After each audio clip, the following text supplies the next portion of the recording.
ఇది ఎన్నో కోట్ల సంవత్సరాల ముందు జరిగిన విషయం. ఇప్పుడు తిరుమల ఆలయం ఉన్న ప్రదేశంలో ఎన్నో చెట్ల మధ్య ఒక చింత చెట్టు ఉండేది. ఈ చింత చెట్టుని తింత్రిణి వృక్షం అనేవారు. దాని ప్రక్కనే చంపక వృక్షం అంటే సంపంగ చెట్టు ఉండేది. దానికి ఉత్తరాన పుష్కరిణి ఉండేది. రంగదాసు అనే అతడికి చింత చెట్టు క్రింద పుట్టలో శ్రీనివాసుడు విగ్రహ రూపంలో కనిపిస్తాడు.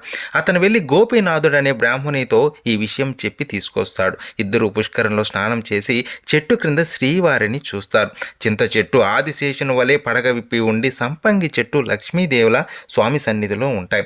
రంగదాసుకి కలలో స్వామి కనిపించి ఈ రెండు చెట్లు మాత్రం వదిలి మిగిలిన వృక్షాలను తొలగించి మందిరం నిర్మించమని ఆజ్ఞాపిస్తారు.